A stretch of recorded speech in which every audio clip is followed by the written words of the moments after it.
Most of us are taught how to succeed. Work harder, achieve more, keep moving, and for a while, it works. We grow, we achieve, we move forward. But somewhere along the way, many successful people begin to feel something else too. Tired, unsure, a little disconnected from themselves. Not because they failed, but because the success they are living no longer feels like them.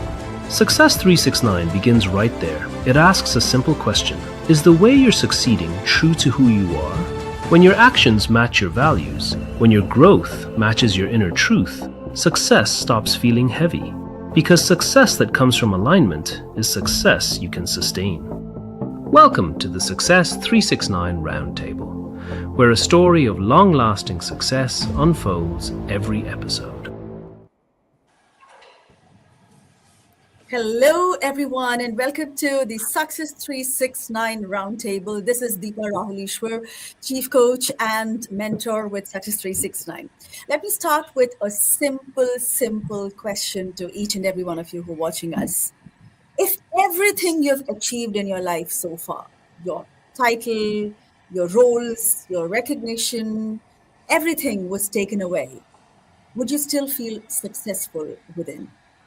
It's a tough question, right? A question that probably it's very deep and probably you've never really spent time pondering over it. Because to us, success is all about the titles we've earned, the recognition we've earned, and all that we've chased all life. Whereas we tend to forget the success that quietly emerges within us. This question sits at the heart of Success 369. And it's precisely the reason why today's conversation is not about achievement alone, but it's going to be about clarity, about alignment, and a lasting impact. Please note the point, it's not just impact, but impact that is sustainable and lasting. Welcome to the Success 369 Roundtable, where we have successful individuals. And by successful, I do not mean the success that I just spoke about, the roles, the titles, the recognition. No, success that truly is close to who they are. And that's what we're going to talk about today. Today, ladies and gentlemen, I'm totally thrilled to be with gentlemen who can really tell me stories about how they found that alignment between themselves and what others perceive as success and how they cracked that code of success. I'm truly delighted to begin the roundtable with Marco Landi with us. Marco Landi, C-level executive, global growth strategist, joining us all the way from UK. Marco brings a rare perspective on success. And this is because this success has been shaped by over 2 decades of leading complex global organizations through growth, transformation, and leading complex organizations, through their uncertainties, and equally by his personal pursuit of mountaineering, where clarity, discipline, and resilience are tested in many real ways. And that's what makes it really interesting. What makes Marco's journey especially relevant to Success 369 is how he reflects success not just as a professional achievement, but as a conscious alignment between purpose, action, and impact, which is precisely what 3, 6, and 9 is. The 369 framework that has changed many lives. We're looking forward to an honest, thoughtful conversation with Marco Landi today. Let me welcome Marco Landi to the panel on Success 369 Roundtable launch episode. Welcome, Marco. Thank you very much, Deepak. Good afternoon, everyone. Good morning to you. It's a pleasure to be here and talking to all of you. So let me introduce the other panelists with us today. They are none other than the people who brought this beautiful, life-changing concept to life. And I wouldn't say it was difficult for them, honestly, because this comes from their own life. This comes from their own experiences. It doesn't come from some research desk where they had to do hours of research. It came from their own life, tried, tested, experimented, and succeeded. I'm talking about the authors of the book Zero to Success in 369 Days, the very masterminds and the creators of the game changer framework on success, the 369 framework. Dr. Ajay Kumar, COO Emercom. He's an author, management thinker. I would say he's a life management expert, an art curator, and whatnot. He's been named among the most influential authors to watch out for in 2023. He was recently featured by Forbes India for his pioneering work on Success 369 theory, a framework that brings personal clarity and alignment. And he has also won the title of the most influential management thinker by CIO Today magazine. And he's also been featured on Outlook magazine for his thoughts. And also, he's been featured on Outlook again in 2026 January edition as well. He was the Asian of the Year in 2022. There are so many accolades. And above all, he also turned a film producer recently. For all the audience from Kerala who is watching us, I'm sure the major talk of the town today is the what can I say, the soulful, heart-touching movie called Sarvam Maya. And I have with me the producer of Sarvam Maya again, Dr. Ajay Kumar. And yes, he's a multifaceted personality who's worked and cracked the 369 code to achieve this levels of success. Thank you so much for joining us, Ajay. We are truly, truly looking forward to hearing from you. Thank you, Deepa, for the wonderful introduction, and thank you, everyone. Hello. Now we have with us Praveen Parmeshwar. Again, Praveen is the co-author of Zero to Success in 369 Days. Again, someone who's really experienced the 369 framework in his life. He's a life designer. He's a career coach and author and the chief executive officer of a Guinness World Record winning organization, lifeology.com. He is a renowned lifologist. He's a TEDx speaker. And that reminds me, Dr. Ajay's TEDx talk, went viral and it's crossed 1 million views. And so that's the same case with Praveen as well. He's also a TEDx speaker. He's a career educator. He delivered speeches around the world on various topics related to human development. And under his leadership, Lifeology has become a Guinness World Record winning organization recognized for its work in creating innovative career design platforms. And Lifeology itself, his organization Lifeology, has been featured in Forbes India, Fortune India, and was awarded the prestigious Times Business Award 2024 for innovation and the use of AI in education. And he did his education from the Kerala University and from Cardiff University in the UK and from London School of Economics. And I'm truly, truly happy to be with such, truly blessed individuals with great profile with them. And welcome to the session, Praveen. Thank you, Deepa. Thank you so much.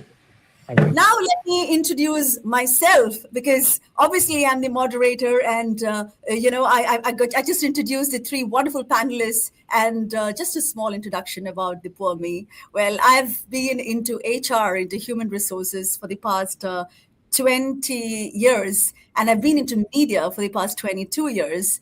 And I can confidently say that while I was in HR, I experienced that 369 moment about which I will talk to you. And today I'm doing something that truly brings me happiness, truly brings me the confidence that my success is going to be sustained and long lasting, thanks to the Success 369 framework. And I'm truly happy to share the panel with all of you. I am the chief coach and the mentor of Success 369 program, and truly blessed to share this panel. Thank you so much, gentlemen. Once again, welcoming all of you. Let's get started with the I'm sure the question that everyone's curious to know the answer to. What is 369? So before I go over to Marco, I have the authors of, the authors or the architects of the 369 framework with me on the panel. I would definitely like to start with them and then go over to Marco, because I'm sure Marco will have some real life incidents and true anecdotes to add to the 369 framework.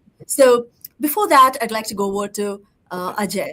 Ajay, this 369 framework, I know your different faces, Ajay. I know you as a COO of Emercom. I know you as an ardent fan of literature, an ardent fan of art, who brings art to his own village, who's got great ambitions of, expanding his village and making his village known across, India, and putting it on top of the map out there from a literary sense. And I know you as a film producer, as an author. I know how much of an art lover you are. Such a varied personality. Is 369 the core of your success in all of these areas together? How would you define your 369 moment in life, Ajay? Yeah. Let me bring a different perspective from another book, Deepa, to begin with.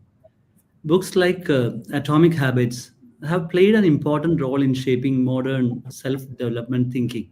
They emphasize consistency, identity based habits, and the power of small actions repeated over time. For many, such frameworks have helped bring discipline, structure, and momentum into daily life.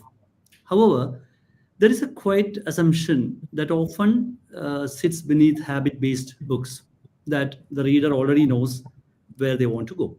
Habits, after all, are powerful, but they are neutral.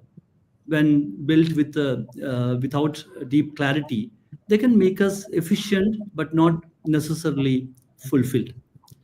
We may become better at doing things without always questioning whether those things truly align with who we are or what success genuinely means to us.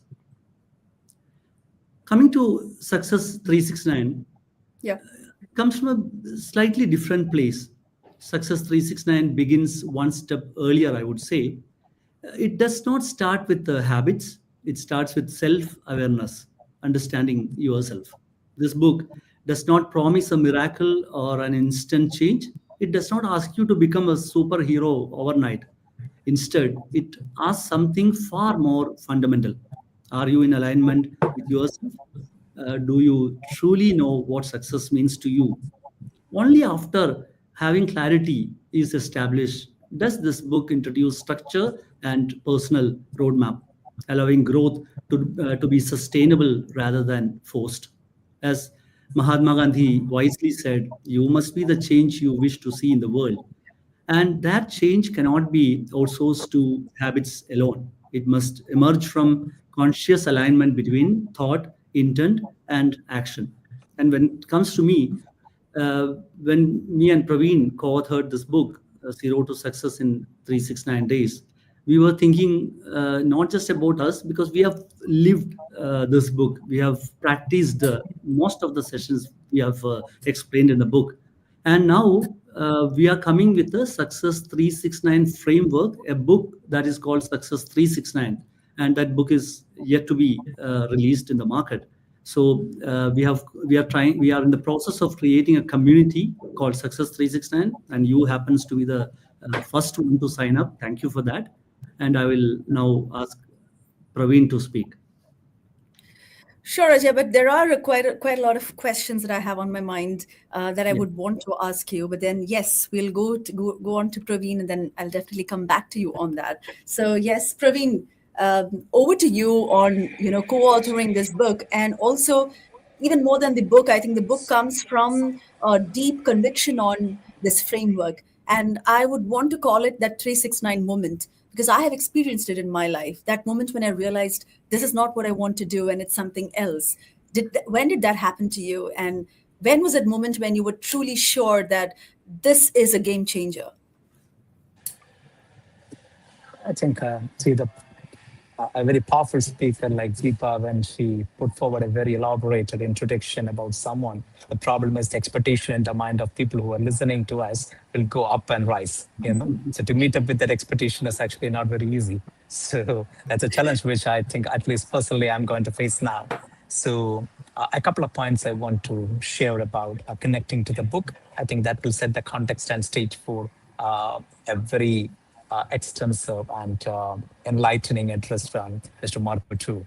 It's like, so when I was doing my MBA, so that was back in 2008, 9, 10. So back in the University of Cardiff in UK.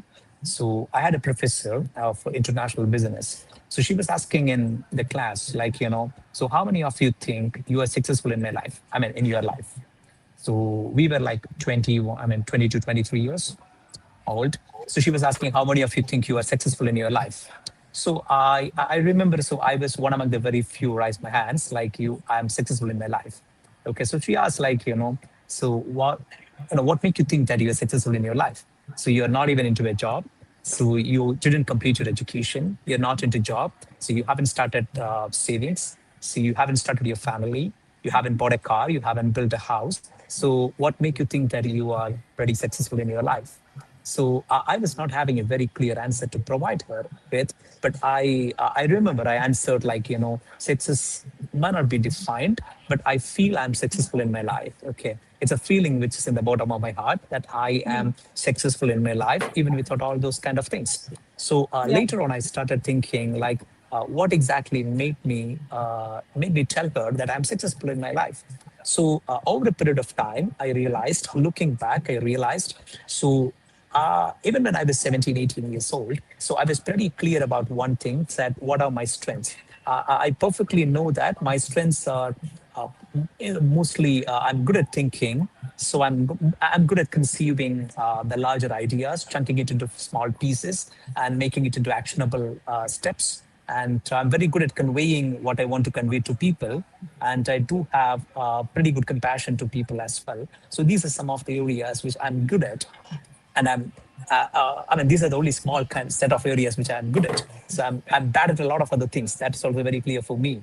I'm bad at mathematics. I'm bad with numbers. So I'm bad with memorizing names. I'm bad with memorizing places. I'm too bad with memorizing, long sentences, poems, poetries. Nothing, I can't remember any of those things. So I was pretty clear about like, what I can do, what I cannot do. So, and I was also very clear about what can make me happy. So I will be, I become happy when I see that I'm making impact in the life of other people. So when I do a training program, when I talk to people, when I coach people, so I usually am least bothered about what they pay me or what I get in return. So my most motivation is the change which I can see on their face when I talk to them. So I was very clear about what I really want. And I was also very clear about, so where do I want to live? So when so everybody choose to study in UK because they get a 2 years of post-study work visa. So that's a key Yeah. motivation of every Indian travel to UK to do a master's over there. But I left UK to come back to India. So then I was having more than 1.5 years of visa on my passport.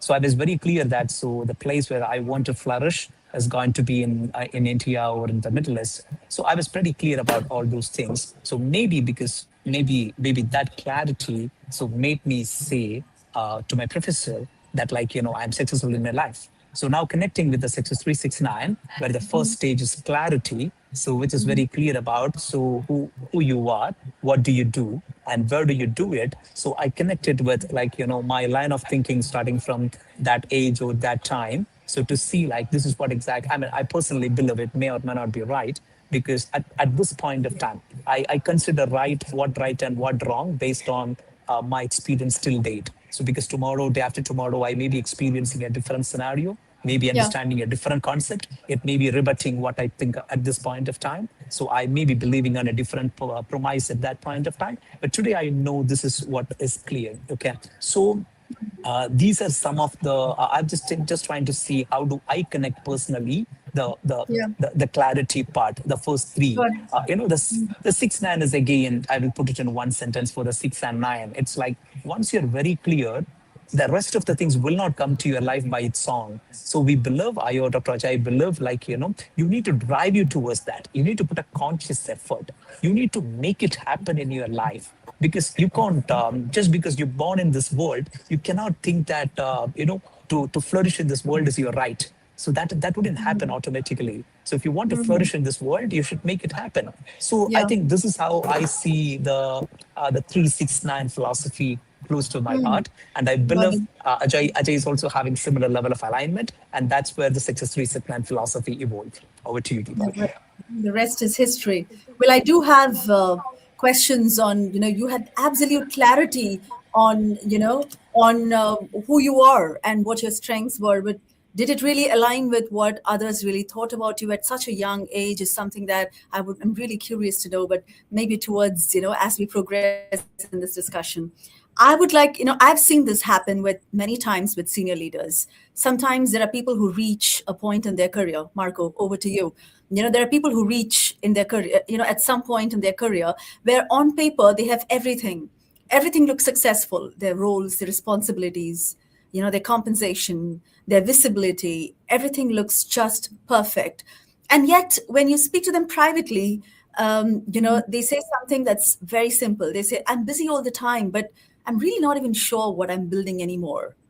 And that moment, I believe, is not failure, but that's a moment, that's the first moment of clarity, the clarity that Praveen was just talking about right now. Luckily, he's blessed that he had that clarity when, back in his early 20s. But then I've seen a lot of leaders who realize that they don't have the clarity at so much later on in their lives. And that moment of clarity, that's where Success 369 starts. And Marco, for someone like you, I would want to know, has it ever happened to you, a moment where you questioned whether this is what I really have to do? Should I take a different direction? So have you ever have you ever prioritized choosing the right direction over chasing success? That's my question to you. That's a good one. So, I mean, you guys talked about a lot of things, and there are a lot of interesting views and interesting things we mentioned. That each one of them will require a little bit of a lot of comment and a lot of stories. Look, just to start, I'm a normal sales executive. I did work in 4 continents and probably through multiple technology companies.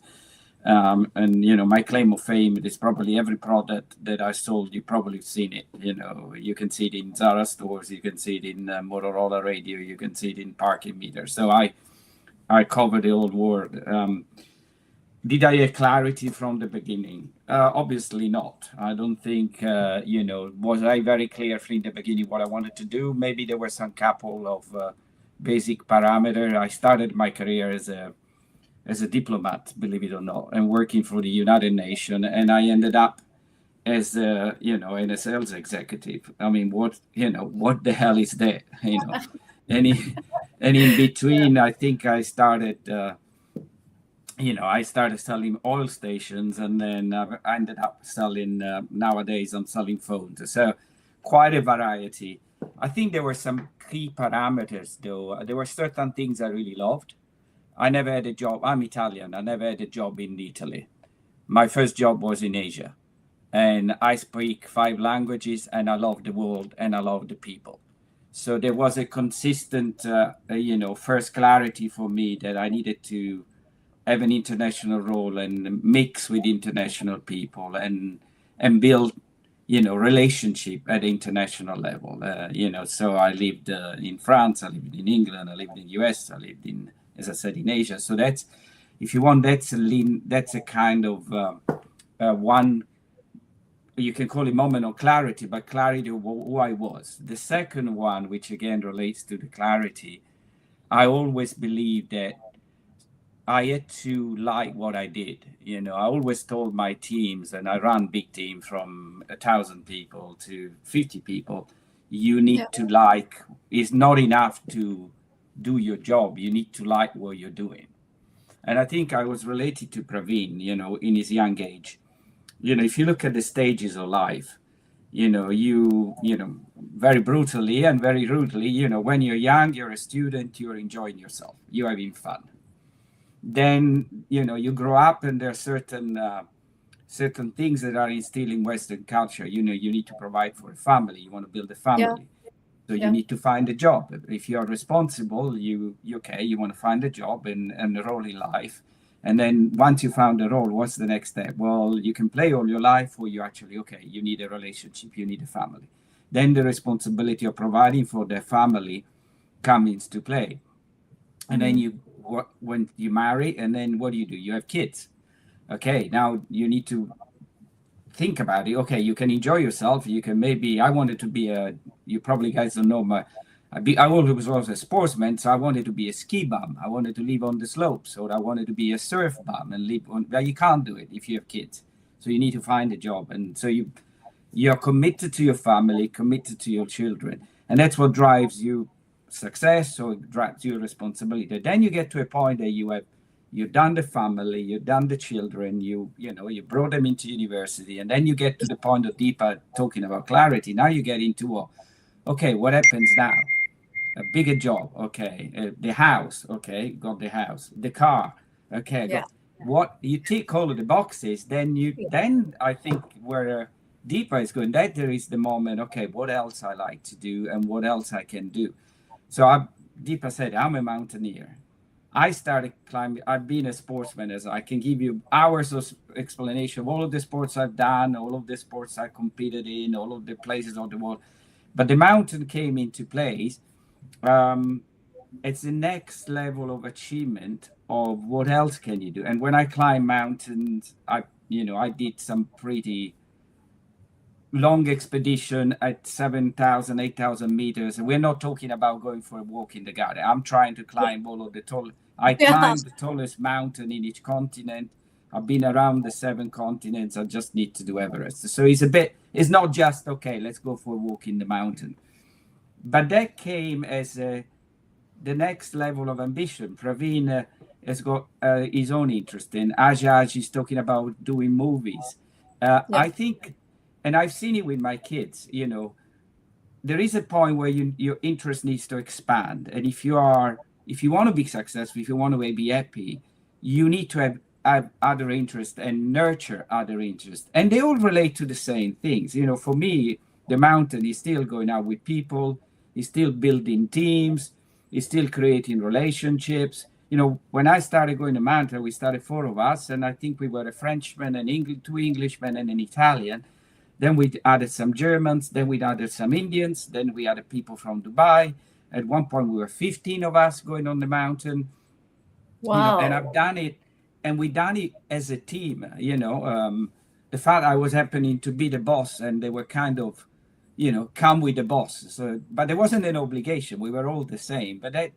So there is, again, a moment of clarity of what is it that you are looking for. But I think what you see here is a clear example of you need to go pursue all of your interest, and it's perfectly right to start with some clear parameter, ethical parameter, family parameter, whatever your culture. But then if you don't pursue other interests, if you don't, that alignment of what you want to do, probably I'm getting to the age I know exactly what I like to do, and I know exactly what I can deliver. I know exactly where I can focus, and where I can deliver impact.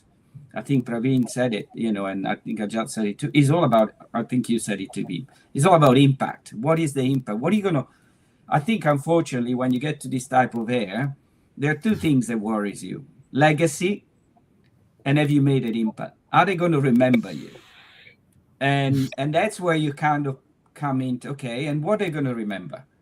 And that's where, where you start thinking, okay, how do I want to be remembered? But, what is the legacy? What's the value that I can add? I think we talked about Ajaj, to this community, to his village, to his people, or what is the value that he can add? For example, for me, the value was always my sales guys. My sales guys that I probably led 8 different teams, or multiple people. One claim to fame, probably 80% of them, they're all still my friends, which is another value that you leave, with your teams. So I'll shut up. But your book actually, to find a sense of clarity, and then define that sense of alignment, understanding what you want to do, and then the impact. It is true. I mean, I can relate to a lot of the things that you're saying that are important if you want to go beyond the normal, what is normally considered success. And I'll sorry. Right. I think one of the points that you just said right now about, are they going to remember you? So I think, but then, so the moment you said that, the question that came to my mind is it really important that others remember you, or is it more important that you remember what you did in your life? And is it more important? And then you followed it up with another extremely meaningful question: how do you want others to remember you? And that's where the clarity comes in, where you want to know that this is how I want others to remember me. And I think that's where the aspect of 6 in 369 comes in, where you align what you want, right? But what you want within and how you want others to see you gets perfectly aligned without a gap. And that's where you feel absolutely content within you, that now is when I have really created that impact, Marco, that you were talking about. So I think that alignment is extremely important.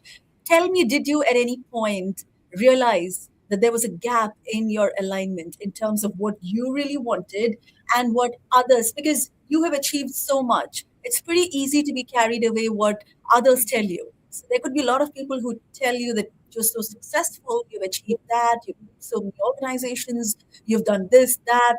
But at the same time, did you feel that lack of alignment where what I want and how others see me, or let me put it this way, how I see me and how others see me is different? Have you ever felt a moment that, like, I think there is one, before I answer, there is one thing that we need to be careful, which just came, we are on a society with social media.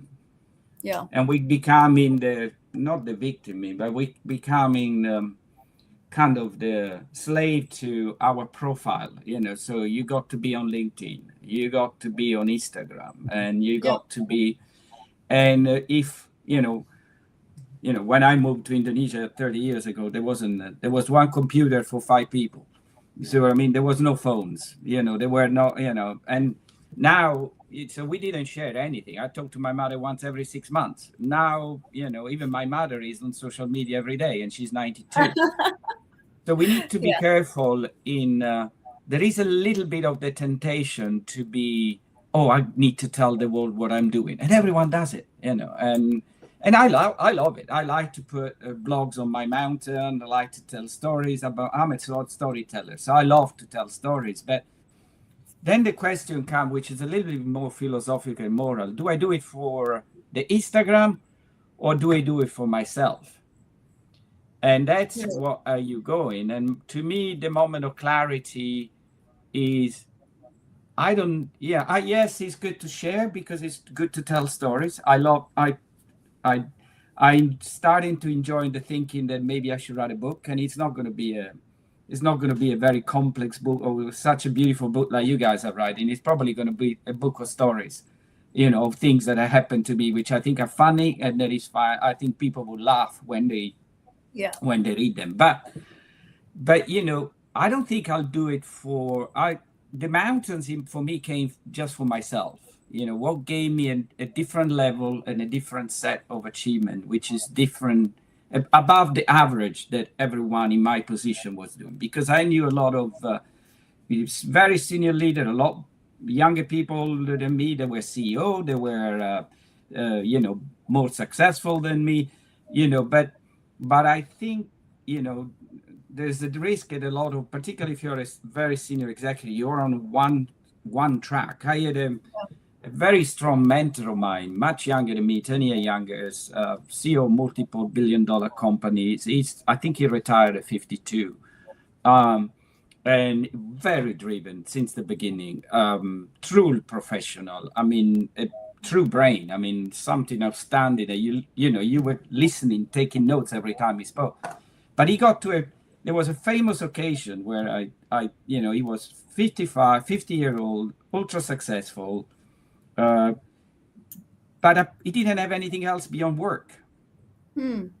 He asked me, look, it's the first time I'm going to take 2 weeks of vacation. I'm going to go to Italy. What am I going to do? I said, come on, man, and even though he was my boss, he was younger. I said, well, I have my girlfriend and we're going to go to Italy, and, you need to give me tips. And I said, well, okay, so there's shopping that you can do, and you're going to spend some of your money. And she loved to go to Florence to do shopping. And there is restaurants, and there is culture. And you could see that basically this is a classic example of someone that, was he really happy? I think he was, in the sense that he achieved everything he wanted to achieve. Was he fulfilled? And did he sense of clarity, what he really was and what he wanted to do and what he's really accomplished in terms of what, that's a bit in my mind was still missing, because effectively he has been so concentrated on creating this tremendous success that actually there was anything else. He didn't have personal, for example, he was very caring, but he didn't have an interpersonal relation. He was the most boring person to go to dinner with. He didn't have any stories. He didn't have any, except the job. And, we need Marco, we need to do this. Yeah, okay, Peter, but what else? I mean, Did you buy the last, you made so much money. Did you buy a Ferrari? Do you like Ferrari? I don't know. You like boats. Do you like, I don't know, whatever you like, whatever, and that's a little Or bit even of like, thing. or do you even know what you like? I mean, have you even thought of what is it that you like, right? Yes, and what you're gonna do? You know what you're gonna do the day after you've sold the last company, and and you don't have the new job, and you don't want, and that's a little bit that where the clarity comes in. Okay, what is it? So, Yeah. so I guess it is important to going back to your question. Yes, I need my clarity was that I wasn't happy with just the standard accomplishment, and I think like a judge with his interest in like Praveen, I wanted something beyond, Yeah.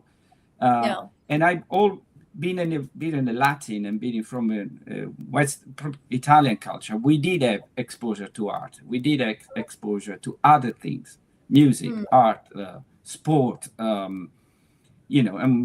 and probably we are the generation that we were spoiled because we could go to the sea, we could go to the mountain, So I had always had those other interests, and then bringing the same level of commitment, which is where you're going, and the same level of enthusiasm and the same level of to those experiences. And I can give you a lecture of how mountains and climbing mountains is very similar to what you're trying to achieve with running a business and running sales, and what all of the similarity in terms of preparation. I think I just talked about discipline and also habit. How do you make a habit of your discipline? So that so if it is an habit, it's no longer a discipline. It's not something that you think about it, but you do it instinctively. And and the structure that comes to it. So there is a lot of similarities, and nothing else than the beauty of having your team that you're the same team you talk every week about numbers and achieving. It's the team that you go, and because at the end you need to like them. If you don't like them, I think if you don't like your team, how can you build them? How can you work with them? How you can develop them, and how can you leave a legacy with them that stays beyond, oh, he was my boss, and so, and you go on a mountain together and you sleep in a tent at 5,000 meters. Trust me, you'll create a bond, because there will be people that are not, that you will have to carry with you. There will be people that want to be too fast and you need to slow them down. There are people that are too slow, you want to bring them with you, convince them this is not dangerous.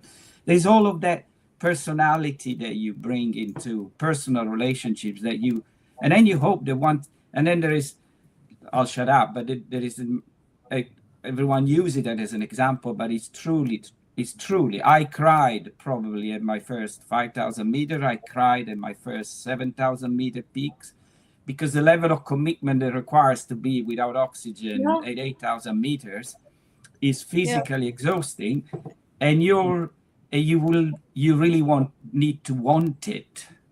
And then it's a sense, once you've done it, it's a sense of achievement, but also you drain from the experience, and eventually will be completely enriched. But there is that kind of emotional path of, having achieved something that it cost you so much, and with some of your friends. And so, and it's not me. I mean, we all had a cry all together because it was so exhausting. You see what I mean?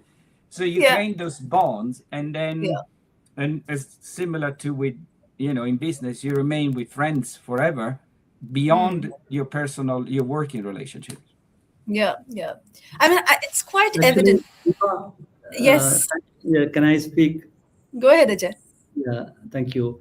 Thank you, Marco. You explained Success 369 leadership philosophy in a very practical form. Absolutely. Right. This is what you explained your life, which is Success 369 philosophy. And you said you had absolute clarity when you started your career.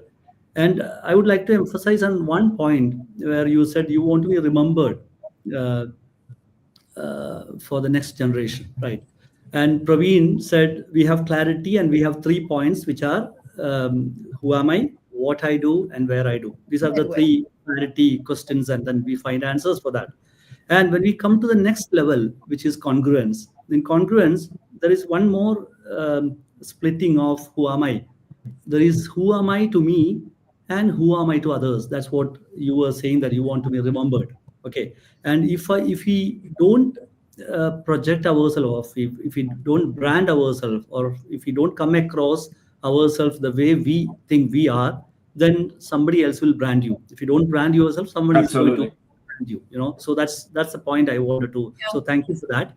And another point that you said is, you were born and brought up in Italy, but you never worked in Italy. And you are also having absolute clarity. We have the third point, which is catalysis. I don't think we have time to explain all of this, in which we have one bullet point, which is core geography.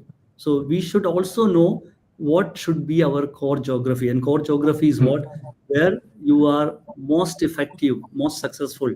You are together with people around you, and in a core geography, you thrive yourself. So you touched upon many of the Success 369 leadership philosophies today. Thank you, Deepa. Please. Yeah, true. Because even though you were born and brought up in Italy, where you thrived best was for whatever reasons. It wasn't really Italy; it was some other place, and that probably brings us to territory, which is one of those 9 Yeah. pillars of impact that is mentioned in the book. So knowingly or unknowingly, you've touched upon all of these in a very practical Yeah. way, and I can really see that passion, because as we spoke, I was just going through your LinkedIn post, which actually there was so much enthusiasm in it.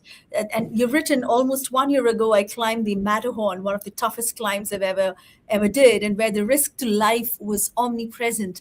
This August, I went back to Switzerland to climb the Eiger, an even more technical climb. And then Yeah. you've written about how difficult it was. And so 6 of the 7 summits and the Triple Crown, not bad for a guy with white hair. So, I mean, your passion and your purpose is very clear from this post that you had put up on LinkedIn. Yeah, and Truly, I Mark. think there is a very important thing probably to comment on that. I don't think there is a limit to when you're going to reach the clarity, for a better way. I think the last job I dealing with a lot of people of my age that have been in their job for 40 years, and I'm trying to motivate them. The key element I'm saying, guys, you're not done yet. You can continue in that journey. Your journey is not, I'm talking to a lot of people my age who said, okay, well, I'm done. Grandchildren, pay the mortgage. And I'm trying to inspire them to say, guys, it's not true. There's still a lot to do. Luckily, we are in a generation where we are healthier. We're going to live longer. And you should still pursue, new experiences and new adventures and learn new skills. I mean, when I climbed the Eiger, a lot of the expedition are done, even though over 2-3 weeks, there were really high level mountaineering walks, Now I'm trying to do more technical climbing. And I think, sorry. No, go ahead. And No, please. Yeah, go ahead, Marco. You can complete. Yeah. No, I was saying, so there is a belief that there's always time to find your clarity and to find that things that continue to inspire you and to bring you to the next step. And don't think that you're done when you get to a certain point, because there's always things that you can learn, and there's always things that you can leave behind, and there's always, in terms of your view of, there's always that catalysis, that that kind of moment of for example, I went back to probably a smaller job than I had in the past, or in a smaller position, but because I knew what the last job I took it for a year ago was actually doing what I like best, running a big team and sorting them out, and that is all part of that. I could have said, no, it's too small, I used to run the world, now I run a region. But actually, because I knew what I like to do, which was to be with 600 people and sorting them out. And that was where I found enjoyment of, okay, what is the problem? How are we going to solve it? And then I'm trying to inspire them, because they're all of a certain age, and say, guys, come on, there is still a lot that we can achieve and that we can drive. Don't think that because, you pay the mortgage, your kids are gone. Okay, golf could be a solution for some of you, but there is a lot more than just go and play golf. Yeah, I think My point was, sorry, Dipa, my point was, yeah, unlike you, Marco or Praveen, when I started, I had no clarity. But I later on I found out the Japanese term for that. I always loved, or I always took pride in what I do. I think that is the most important thing. I think that is the point what Marco also was mentioning. yeah, yeah. You must always take pride in what they do, and once Hmm. that's there, you don't even have to have clarity when you begin. When you can figure out, you are in the constant pursuit of finding your clarity. But for some lucky people like you, you had clarity when you started your career. Yeah. Yeah. Ajay, would you say that out of 3, 6, and 9, clarity, congruence, and catalysis, is clarity the most important aspect? I mean, is it, or how would you rank it in terms of importance, or is it all the same as somebody whose mastermind is behind this entire framework? How would you rate it? Yeah, I think clarity is the base. I mean, without clarity, you cannot have the other two. I mean, if you don't Yeah, have clarity, you will never be. Maybe that you can call it as your purpose.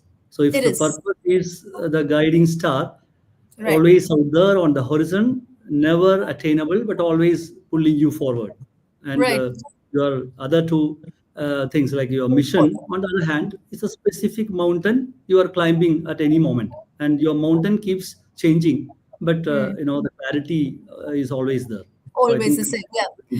Uh, yeah. One of the interesting things that Marco was talking about was about the bonds that he formed when he was mountaineering with the relationships that is built there. And that brings me to one of those most important aspects of the 9 pillars of catalysis mentioned in the book, which is your core team.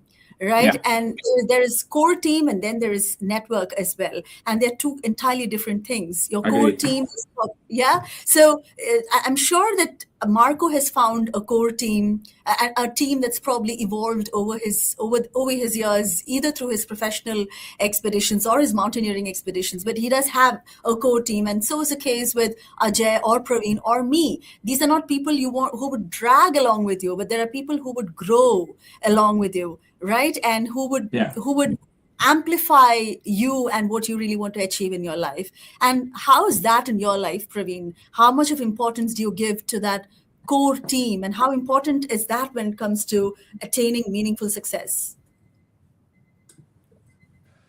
I think, so once you have clarity, you come to know the importance of the core team. Because Yeah. once you get clarity, you understand so what you can, what you cannot, and what type of people you need to be having around, and the importance of being in the team, and who should you connect with. So you come to know once you have clarity. So that means it's very important to. The question also you asked us out of the three, six, We'll nine, go which is back the to most clarity. important which is the most Yeah. important segment. So I think as Ajay said, it's like the clarity is a very, very important segment. So once you have it, so naturally in life, so at every point of times, so I always had a very, very close set of people because I'm not a person who is connected with a lot of people, and I make and it take time for me to build relationships, and it's very difficult for me to build relationships. But the people who I'm connected with, I make sure that I'm very tightly connected, tightly bounded, and so I stand with them, and I don't expect they stand with me. So that is totally up to them, but I stand with them. So I'm very, very clear that, so what kind of a team I'm connected with, and the Okay. network I'm into also.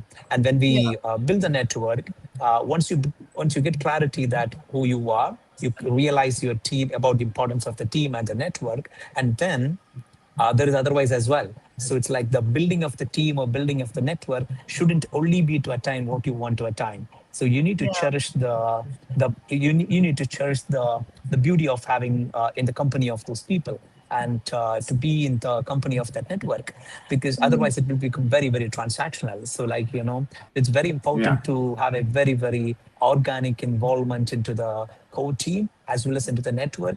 At the core, I think the most important part of building a very good core team and an extended network is you be very genuine and organically genuine Yeah. with them, and organically absolutely. build the relationship. That's what I think.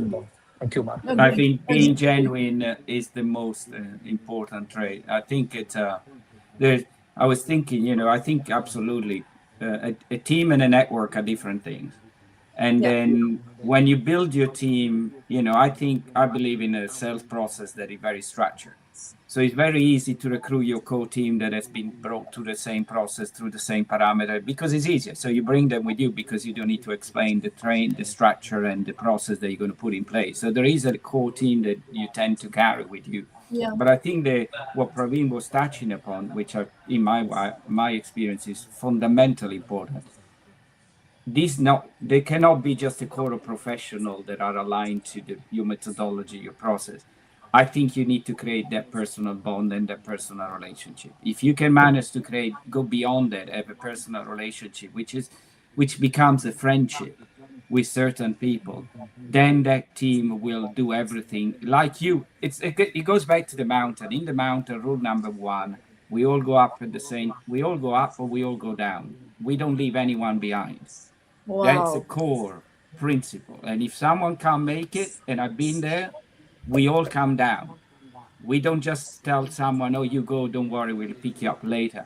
So that friendship, that bond, beyond just the process, becomes extremely important, because that's where people will deliver for you and you'll deliver for them. And that includes a lot of time people confuse that, oh, it's a friend of yours, so you're never going to give him the best. I fire some very good friend of mine, and I fire them, telling them, you're done in this role, you're done. You need to go and do something else because you're getting repetitive, you're getting boring, and it's better for you to go and find something else. We'll still remain friends, and I'll still call you, and we'll still go and do something, but I'm going to fire you. So don't confuse friendship like your friends that you protect. Friends are the one you have long-term relationship. They will remain friends wherever they're sitting in the world, even if you talk to them twice a year. But they're still going to be your friends, and you're going to still talk to them whether they are a business relationship or not. But that's where you're going to get the best out of people, and that's where you can leave the best with people. See what I mean? Yeah. So I think that Praveen is absolutely spot on. Got it. So I think core team is a team that makes the entire journey joyous. That entire journey towards success joyous. It doesn't matter what you get from them. It doesn't matter whether you have the same goals, but then people who would love to see you being successful, and same likewise for us as well. I think that is basically a core team. And Ajay, core team remains with you throughout your journey, and they take pride in what you do in your success. And at the same time, they are not always yes sir people. I mean, they will give you critique as and when it is required. And I think that is also important. Absolutely.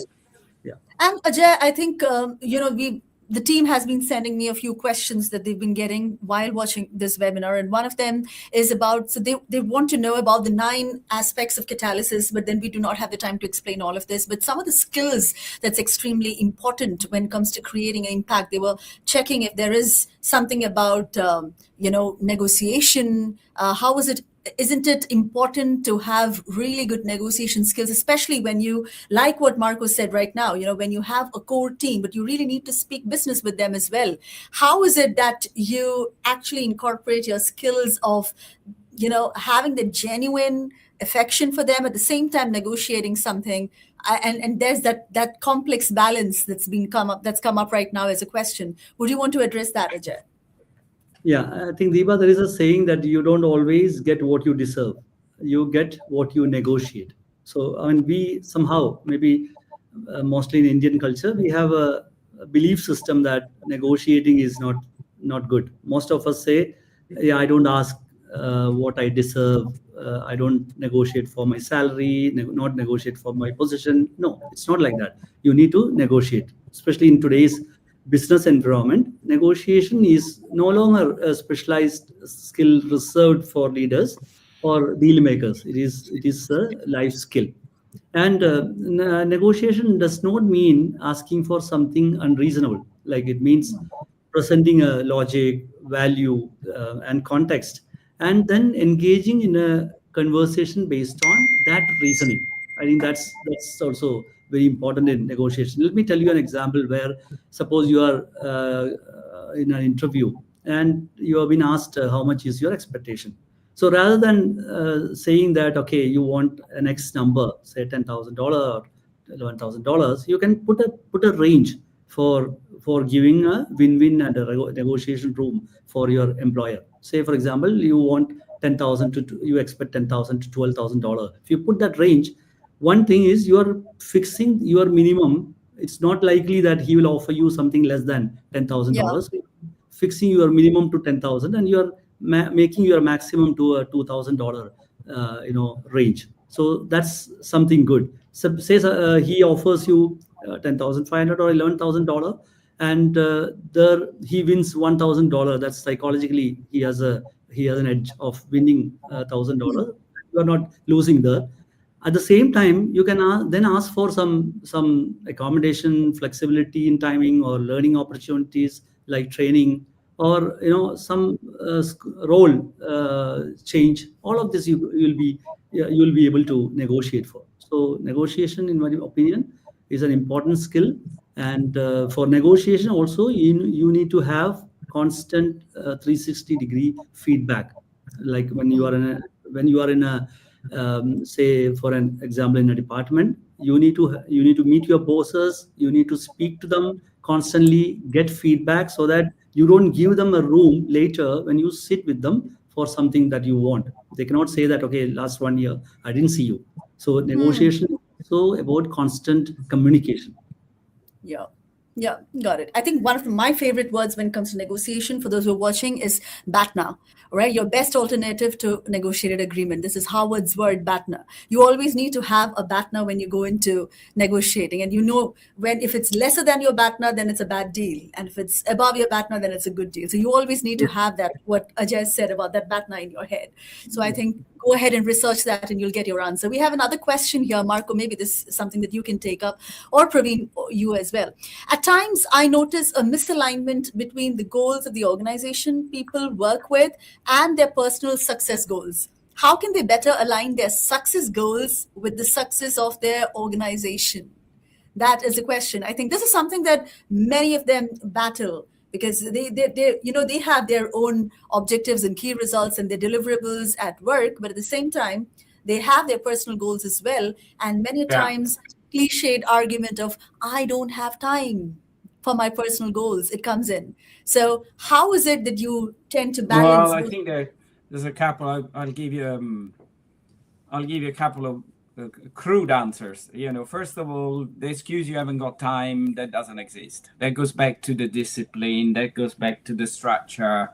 I train every morning between 6:30 and 8. And wherever I am, where in the world, I always disappear, and I go running. I go to the gym because of the mountaineering. I've done it throughout the last 20 years, and I've done it where I'm in Italy, where I'm in India, where I'm in Japan, where I'm in, so you can find your person. It's just organize yourself. And, I don't bring a phone when I go running, because that's my time. That's when I think, the simple things. The other one, you should try to align your goals with your organization. If they don't really align, then maybe you're in the wrong organization.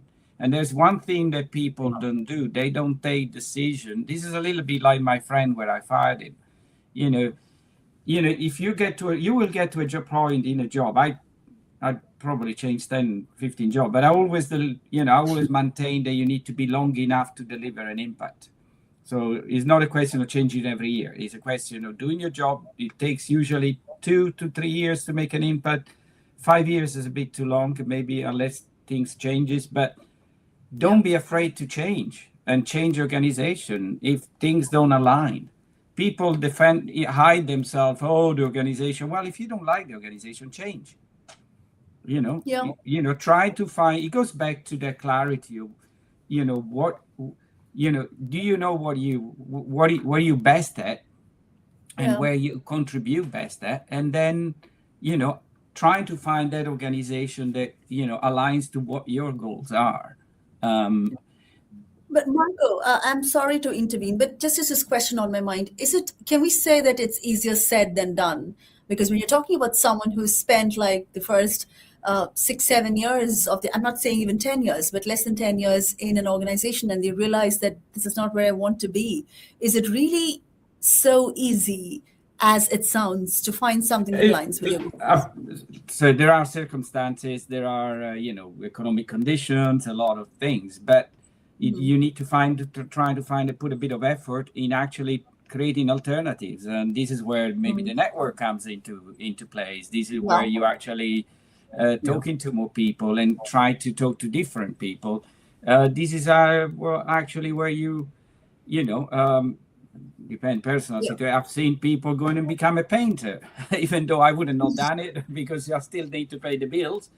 But I think we hide behind the excuse, I've been there 10 years. Well, I had a moment where I had a very successful career path in an organization. I stayed about 11 years. And we bought companies, and we were integrated and disintegrated, so it wasn't boring. But after 11 years, when I decided to leave, because someone said, Marco, it was their boss called Peter that told me, Marco, you need to do something different. You've been doing this too long. And I said, well, I'm very successful. I go, look how big is my number. Look, I'm the top boss. I said, Marco, you need to do something different. Come and work for me. And it was a big change, and a lot of the people I created, established, I had relationship, but it was probably the best thing I did. And you need to take a leap of faith every once in a while, and okay, let's go and do something different. And I don't regret it. I think it was probably the best thing I was forced to do.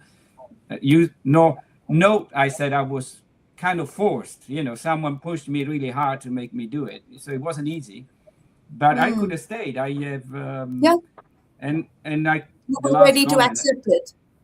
I actually have a lot of people that stayed in our organization today, 20 years, after being there 20 years, they still say, do you know if you made the right choice?